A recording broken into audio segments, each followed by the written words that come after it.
Today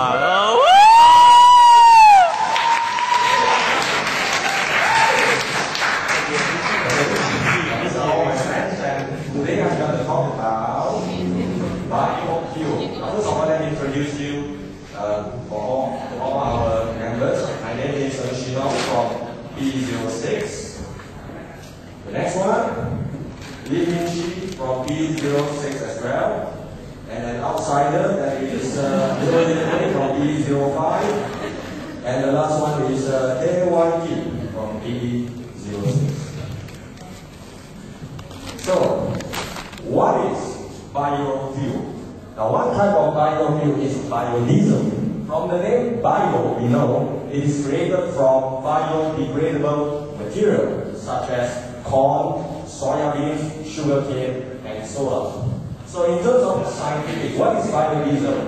It's actually produced from cooking oil, either used or new. Now, actually, I recommend that you use used cooking oil to make biodiesel, because if you use new oil, cooking oil, I found out that it is actually Oh my god.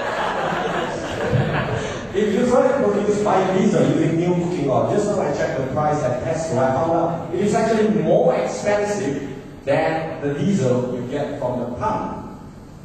Okay, the next one, in chemistry, the biodiesel is actually the monoalkyl esters of long-chain fatty acids, which means cooking oil is actually a chain of long fatty acids.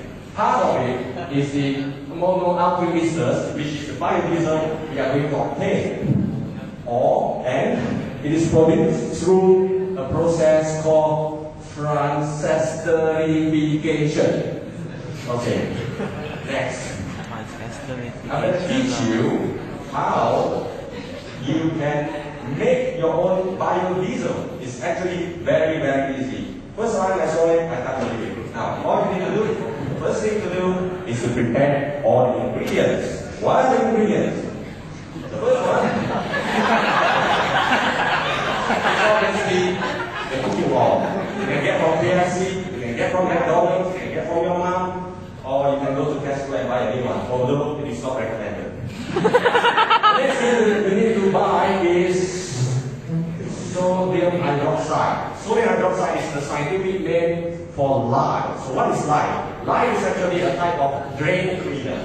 I think you can ask your grandmother or grandfather that they probably use lye to clean their floor, but we seldom use it in modern days because lye is too strong for you to use to wash your towel. You may damage your towel, so don't try this at home. The last thing you need to buy is methanol. So what is methanol? Methanol is another type of chemical ingredient which you will normally found in octane booster. You know what is octane booster? Well, it's type of chemical when you pour into your fuel tank that claim to give your car extra power. Actually, they are lying, but we don't care about that. All we need to do is the methanol. The methanol must have at least 90% purity, so make sure you read it carefully. So how are we going to make our biodiesel? Now, first of all, you do hydration. The hydration process is to determine the amount of methanol and sodium hydroxide you are going to use to mix into your cooking oil. After you obtain the exact amount of methanol and sodium hydroxide to use in your cooking oil, you mix the methanol with sodium hydroxide to create methoxide. After that, you heat up the cooking oil, used or new. If you're using used cooking oil, make sure you filter it, because you don't want to end up cooking a piece of fried chicken in your engine later on.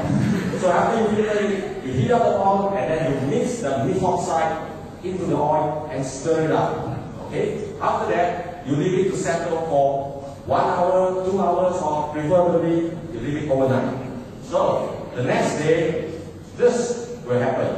This is actually the cooking oil that's being mixed with methoxide. The next day it will settle down, and the top part is called the methyl ester. It is actually the biodiesel we are going to use. Now imagine this. You can pour this biodiesel into your diesel engine without the need of any modification to your diesel engine at all. So you can pour this into your next Toyota Hilux pickup truck without the need of any modification. And this down here is a gel type layer. It's called the glycerin. The glycerin is the byproduct of the biodiesel. Now you don't need to pour this glycerin away because it can actually make into soap. The byproduct of the biodiesel can make into soap. Soap made from glycerin is one of the finest soap. In the market where you see all they are selling all the soaps are made from coconut oil, so it's not as good as the one made from this glycerin. So there is it. It's very easy to make your own biodiesel. We can go back and try it out. Now, although this is a very small, non-commercial way of making biodiesel, but in theory, this seems to be the future of our diesel fuel. But actually, it is not. There's one country who is so obsessed with biofuel, they actually implemented a lot of policies that will give incentives, tax rebates to the producer of biodiesel, and that country is Brazil. And Darren will continue that. Thank you.